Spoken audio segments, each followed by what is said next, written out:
Qu'est-ce que vous répondez à cette question qui revient beaucoup au Standard et sur l'appli Direct Studio? Un seul suffit.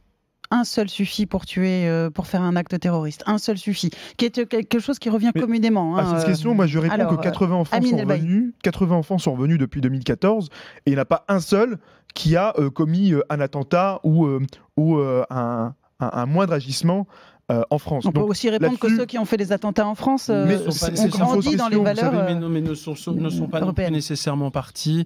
En fait, un seul voilà. Suffit à mettre le feu et en définitive, c'est quasiment notre humanité qui est questionnée là, puisque notre humanité fait que nous sommes parfois dangereux les uns pour les autres. Et si on commence à réfléchir comme ça, on va certainement plus rapidement plus en sortir du tout. Ouais. Donc face à ça, on a des principes. Le principe, c'est l'accompagnement, la prise en charge, essayer d'identifier les problèmes, le faire sans aucune naïveté et avec beaucoup de fermeté. Oui. Et donc, évidemment, en appliquant des principes de restriction de liberté. Moi, il y a une chose sur laquelle je voudrais revenir, si vous m'y autorisez. Bien sûr. C'est que ces jeunes, ils posent des problèmes chez nous, en France. Il est envisagé qu'il faille prendre des mesures très particulières pour les prendre en charge, les éduquer, etc. Ce qu'on demande, c'est que la Syrie les garde pour elle.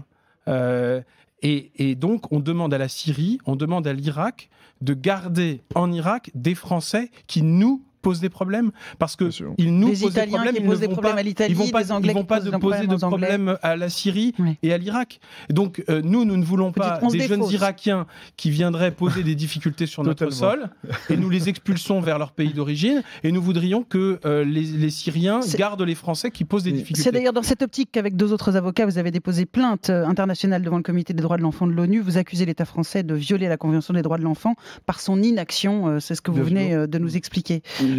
Amine El-Bailly. En ce sens, moi j'ai publié d'ailleurs sur mon compte Twitter, j'ai lancé un appel au président de la République Emmanuel Macron. J'ai publié la photo de ma nièce et de mon neveu pour montrer aujourd'hui à l'opinion publique à quoi ressemblent ces enfants, de qui on parle.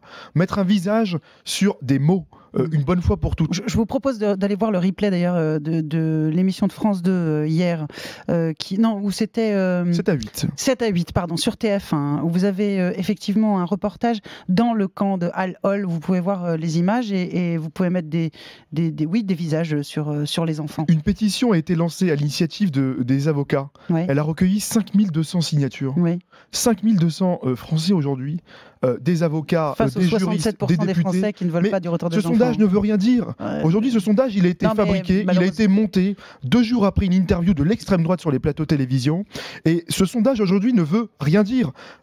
Ce sondage, il a été... Non mais oublions-le. Enfin, ce que je veux dire, vous connaissez le rapport mieux que moi, Amine El-Bailly. Voilà, c'est la réalité. Il y a plutôt plus de gens qui sont contre, même s'ils pourraient changer d'avis. Et là, on entend au 32-16 beaucoup de gens qui sont justement en fait, plutôt dans l'humanité, plutôt mettre c'est la difficulté, c'est que la tentation de l'homme politique, de l'homme ou de la femme politique face à une situation pareille, ça va être justement d'abdiquer les valeurs, de se montrer toujours plus ferme, et la Ce qui question... semble ne pas être le cas d'ailleurs du président de la République, qui prend les décisions personnelles. C'est sur sa décision que les enfants rentrent ou ne rentrent pas, et il les fait rentrer malgré le désaveu des Français. Vous savez, depuis le 15 mars, il y a plus d'une centaine d'enfants, et on ne parle pas nécessairement que de Français, bien sûr. Il y a plus d'une centaine d'enfants qui sont morts. Ces enfants, ils sont en danger de mort.